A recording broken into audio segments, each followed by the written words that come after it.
What the lemons? This story is situated in the beginning of Return of the Jedi, before Luke Skywalker arrives, but after Leia, R2-D2, and C-3PO get trapped by Jabba. It tries to explain what happened in the meantime.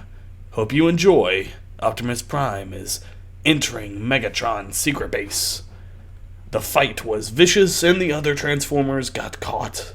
Optimus need to free them. Then he enters Megatron Knig chamber. Igatro, free my Transformer pals, or Saphir, lead metal consequences, shout Potamus.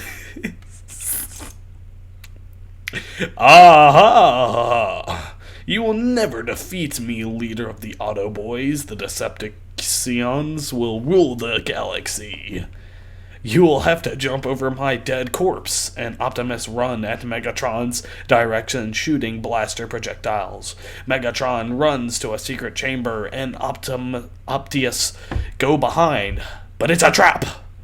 Optimus gets stuck into a titanium metal bar cages, and Megatron brags.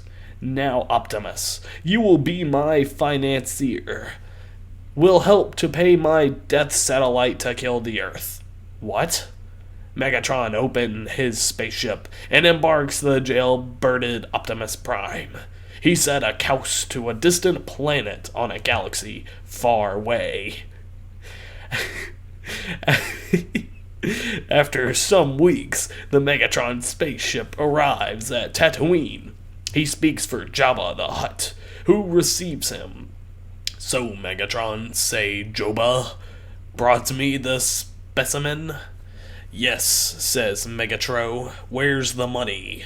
Here, and it was very a good exchange I hope we made. Sorry. For sure, Jabba. Now, here, your new slave. And Megatron led Optimus to Jabba. Ah, say Jabba, a new robot to my collection. You will entertain my Kutamirs for some time. Optimus is very angry and shout to Jabba, I'll never be your slave. You cannot control me. Yes, I can. If you try to escape, I will kill your cell companions. And Jabba take Optimus to his cell. There he find the other prisoner Jabba was talking about. Hi, I'm Leia. This is R2-D2 and this is C-3PO. Hi, Leia. I'm Optimus Prime, leader of Autobots. What they are going to do? Well, I don't know. Jabba said he opened a new service on Tatooine to enter people from staying from other planets. I hope he don't kill us. If only I could contact Luke, my brother. Don't be afraid, Leia. I will find a way. And they will wait and talk. Leia told about the rebels, Han Solo and the Carbonite, and her love for him. The next day, guards wakaned and the prisoners and took them to the Colosseum. It was very big and was full of aliens and people from all over the universe. Jabba speakies and microphone. Greetings, dear customers. Welcome to the first luxury multi-species Colosseum of the galaxy. Here, our first slaves will have pleasures beyond imagination, and will please you too.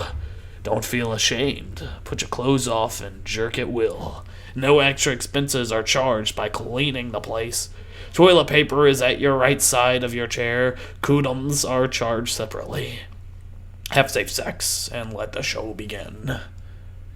Optimus are there, looking around, seeing that multiple of people, he can do nothing. Even if he tries to fight, Jabba can kill Leia and the others. They are fragile, so he must let go his pride and please that hauntingly audience of pedos. All of the 5 slaves have microphones, so what they say the audience can enjoy. Jabba firmed a contract with the customers that mowings and profanities are a right they have, so the slaves must keep shit-chatting while sodomizing one another.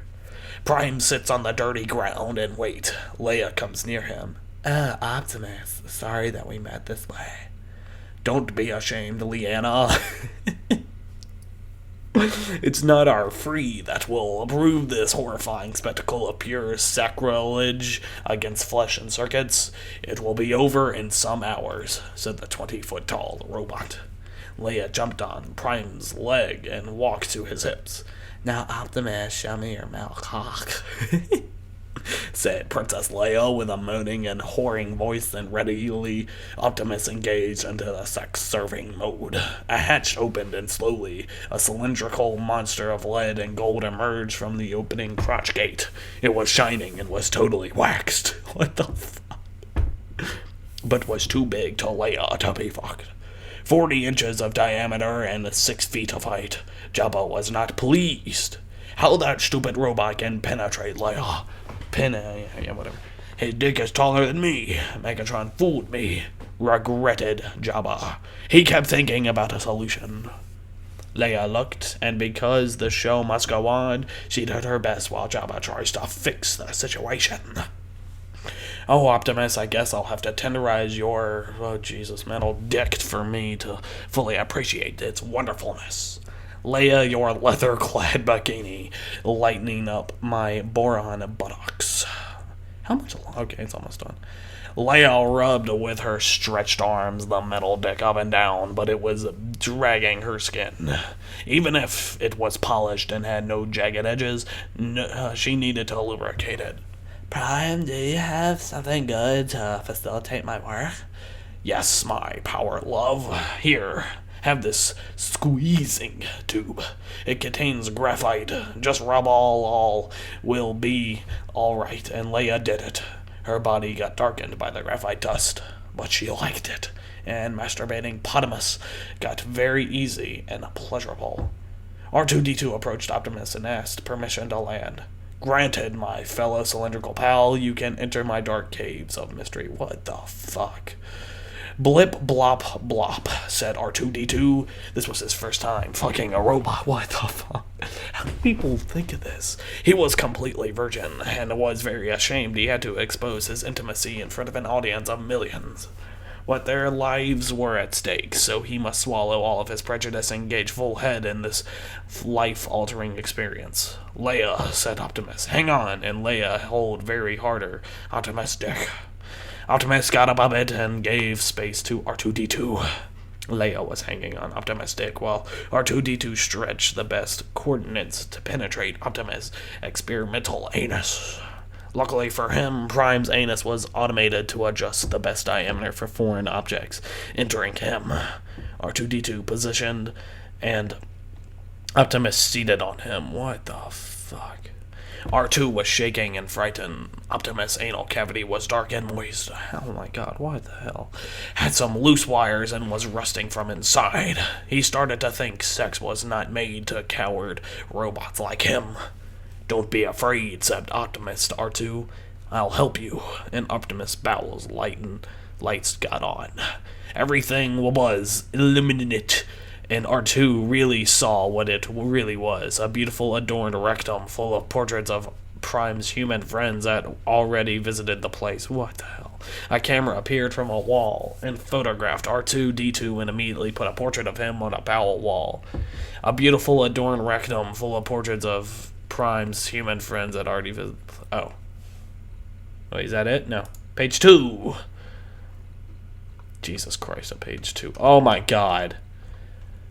I don't know if I'm going to read this. Stay tuned for part 2 if I ever get the balls to finish.